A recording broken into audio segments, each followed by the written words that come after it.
آمنت باللہ صدق اللہ العظیم وبلغنا رسولہ النبی الامین المبین المعین الکریم ونحن علی ذلک لمن الشاہدین والشاکرین والحمد للہ رب العالمین۔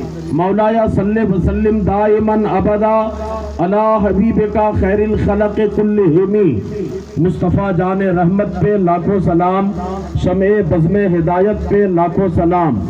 جس سہانی گھڑی چمکا طیبہ کا چاند، اس دل افروز ساتھ پہ لاکھوں سلام۔ اور آب تطہیر سے جس میں پودے جمے، اس ریاض نجابت پہ لاکھوں سلام۔ یعنی سیدہ ظاہرہ طیبہ طاہرہ جان احمد کی راحت پہ لاکھوں سلام۔ حسن مجتبی سید الاسخیاء راکب دوش عزت پہ لاکھوں سلام۔ اس شہید بلا شاہ گلگو قبا بے کسے دشت غربت پہ لاکھوں سلام۔ اور کتنے بکھرے پڑے ہیں مدینے کے پھول، کربلا تیری قسمت پہ لاکھوں سلام۔ اب ایمانداری کے ساتھ جن کو جو درود شریف یاد ہے، با آواز بلند یعنی زور زور سے درود پاک پڑھ لیجئے۔ اللہم صلی علی سیدنا شفیعنا حبیبنا مولانا محمد بارکم صلاتم و سلام علیکہ یا رسول اللہ، صلاتم و سلام علیکہ یا حبیب اللہ صلی اللہ تعالی علیہ وسلم۔ حضرات، محرم شریف کا مہینہ ہے اور اسی کی مناسبت سے آج پہریڈی گاؤں میں مسلمانوں نے، نوجوانوں نے شہید اعظم کانفرنس کا یہ پروگرام رکھا ہے۔ اللہ تعالی ہم سب کی حاضری اور شرکت آج کے اس بابرکت اور پاک مجلس میں قبول فرما لے۔ مولانا نور الدین صاحب ابھی آپ شروع کر دیے، بیٹھیے ادھر سنیے۔ اللہ تعالیٰ سب کی حاضری اور شرکت قبول کر لے، اور پہریڈی کے جن نوجوانوں نے، جن بھائیوں نے، جن مسلمانوں نے اس پروگرام کے انعقاد میں محنت کی ہے، مشقت کی ہے، اللہ تعالیٰ سب کے جد و جہد اور قد و کاوش کو قبول عام فرما کر بہترین بدلہ عطا فرمائے۔ اور ہر کسی کو، یہاں جتنے لوگ چھوٹے بڑے مرد عورت حاضر ہیں، اللہ تعالیٰ سب کو کربلا والوں کے سیرت کردار کو سمجھ کر اس پر عمل کرنے کی اللہ توفیق عطا فرمائے۔ کربلا کی ضرورت ہر زمانے میں تھی اور ہمیشہ سے کربلا کی ضرورت رہے گی۔ تھوڑا بولیے سبحان اللہ۔ دیکھیے کربلا ہے کیا؟ حضرت امام حسین کی داستان محض کوئی ایک داستان، کوئی ایک واقعہ، کوئی ایک حادثہ نہیں ہے۔ حضرت امام حسین اس گھرانے کے فرد ہیں۔ حضرت امام حسین اس خانوادے کے چشم و چراغ ہیں جن کی حالت، جن کی صلاحیت اور جن کی قوت کا یہ عالم ہے کہ کربلا میں جو کچھ ہوا وہ سارے لوگ جانتے ہیں۔ حضرت امام حسین کو مدینہ سے مکہ اور مکہ سے کربلا تک کا جو سفر آپ نے کیا اور پھر کربلا پہنچ کر حضرت امام حسین نے جو کچھ برداشت کیا وہ سب کو معلوم ہے۔ ان واقعات کو بار بار دہرا کر کے اور مزید آپ کے ذہن پر کوئی بوجھ ڈالنا اچھی بات نہیں ہے، بلکہ صرف میں چند منٹوں میں یہ بتانا چاہتا ہوں کہ کربلا کا مقصد کیا ہے، کربلا کا پیغام کیا ہے۔ حضرت امام حسین کربلا پہنچے، کربلا اپنے پورے گھرانے کو لے کر کے گئے۔ امام حسین کے ساتھ آپ کے جوان بیٹے، جوان بھتیجے، جوان بھائی، آپ کے ساتھ آپ کی بہن، آپ کی بیوی، آپ کی بیٹی، آپ کے گھر کی بابرکت شہزادیاں تھیں۔ کل کربلا جانے والے 82 کربلا کے میدان میں تھے، اور ان 82 افراد نے بھوک برداشت کی، پیاس برداشت کی، یزیدیوں کے ایک ایک ظلم کو برداشت کیا۔ امام حسین نے سب کچھ برداشت کیا، اور صرف اتنا ہی نہیں، امام حسین کے نظر کے سامنے آپ کے جوان بیٹوں کو، آپ کے بھتیجوں کو، آپ کے بھانجوں کو، آپ کے بھائیوں کو، آپ کے ماننے والوں کو، آپ کے آبان و انصار کو خاک و خون میں لت پت کر دیا۔